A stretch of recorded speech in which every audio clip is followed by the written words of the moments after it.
Hi, hello, namaste friends. Welcome to my channel. This is Arjun. So ಇವಾಗ ನಾವು bank Nifty, fin Nifty ಮತ್ತೆ mid cap ನಿಫ್ಟಿಯ ನಾಳೆ analysis ಬಗ್ಗೆ ನೋಡೋಣ. ಯಾವ ರೀತಿ ನಾವು ಟ್ರೇಡ್ ಮಾಡಬಹುದು, ಯಾವ ಇಂಪಾರ್ಟೆಂಟ್ ಲೆವೆಲ್ಸ್ ಇದೆ, ಈಚ್ ಅಂಡ್ ಎವ್ರಿಥಿಂಗ್.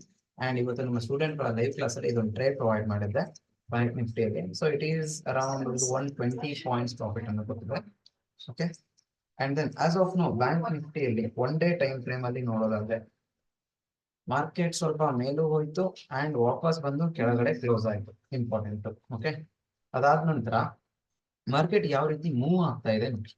ಓಕೆ, ಬೀಳುವಾಗ ತುಂಬಾ ಸ್ಪೀಡ್ ಆಗಿ ಬಿದ್ದಿದೆ ಇಲ್ಲಿ, ಬಟ್ ರಿಕವರಿ ತುಂಬಾ ಸ್ಲೋ ಅಂಡ್ ಸ್ಟಡಿ ಆಗಿ ಆಗ್ತಾ ಇದೆ. Okay, so always up trend ಅಲ್ಲಿ ಮಾರ್ಕೆಟ್ ಹೀಗೆ ಇರುತ್ತೆ.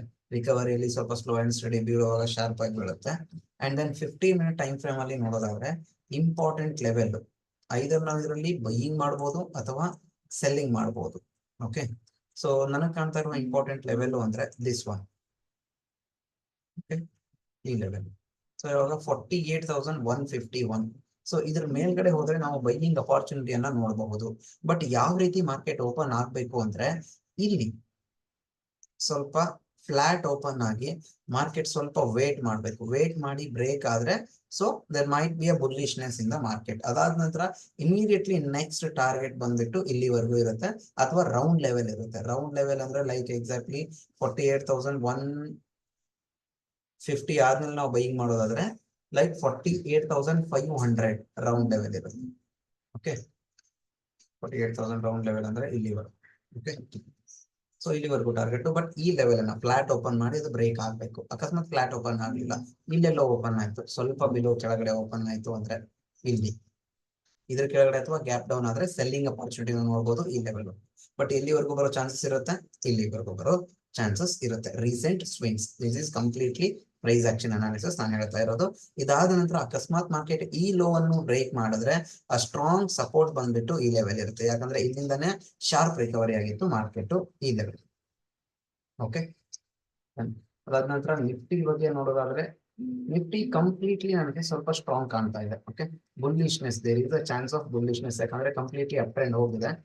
ಓಕೆ, ಅಂಡ್ ಇದು ಕಂಪ್ಲೀಟ್ಲಿ ಡೌನ್ ಟ್ರೆಂಡ್ ಆಗೋದಾಗಿದ್ರೆ ಇದರ 50% ಅನ್ನ ಇದು ಬ್ರೇಕ್ ಮಾಡ್ತಿದ್ದಿಲ್ಲ, ಇದರ 50% ಅನ್ನು.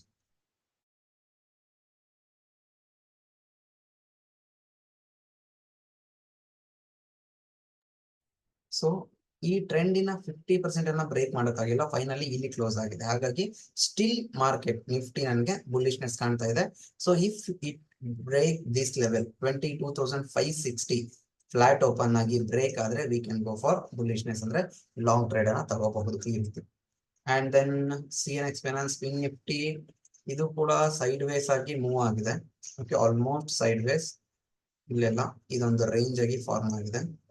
ಅಂಡ್ ದಿಸ್ ಲೆವೆಲ್ ಮೇಲ್ಗಡೆ we can go for bullishness. But selling opportunity ಇಲ್ಲಿ ಕಾಣೋ ಆಗಿಲ್ಲ ಆಕ್ಚುಲಿ. ಯಾಕಂದ್ರೆ ಅಕಸ್ಮಾತ್ ಫ್ಲಾಟ್ ಓಪನ್ ಆಗಿ ಲೋ ಬ್ರೇಕ್ ಆದ್ರೂ ಕೂಡ ಪ್ರೀವಿಯಸ್ ಡೇ ಲೋ ಇಂದ ರಿವರ್ಸ್ ಆಗೋ ಚಾನ್ಸಸ್ ಇರುತ್ತೆ. ಹಾಗಾಗಿ and then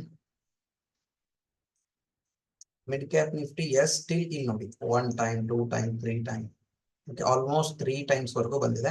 so same to same flat open ಆಗಬೇಕು, ಮೇಲ್ಗಡೆ ಹೈ ಬ್ರೇಕ್ ಆದ್ರೆ buying opportunity. But retest confirmation ನೀವು ತಗೊಂಡಾದ್ಮೇಲೆ ಟ್ರೇಡ್ ಮಾಡಿದ್ರೆ ಬೆಟರ್ ಇರುತ್ತೆ. ಬ್ಯಾಂಕ್ ನಿಫ್ಟಿಯಲ್ಲಿ ಮಾತ್ರ ಸೆಲ್ಲಿಂಗ್ ಅಂಡ್ ಬೈಯಿಂಗ್. ಇದ್ರ ಕೆಳಗಡೆ ಹೋದ್ರೆ ಸೆಲ್ಲಿಂಗ್ ಅಪಾರ್ಚುನಿಟಿ, ಮೇಲ್ಗಡೆ ಹೋದ್ರೆ ಬೈಯಿಂಗ್ ಅಪಾರ್ಚುನಿಟಿ ಸಿಗೋ ಚಾನ್ಸಸ್ ಇದೆ. But remaining Nifty, fin Nifty and mid cap Nifty, ಈ ಮೂರು ಇಂಡೆಕ್ಸ್ ಅಲ್ಲಿ ಓನ್ಲಿ ಬೈಯಿಂಗ್ ಅಪಾರ್ಚುನಿಟಿ ನೋಡೋದ್ರಲ್ಲೇ ಬೆನಿಫಿಟ್ ಜಾಸ್ತಿ ಇದೆ. Done, thank you.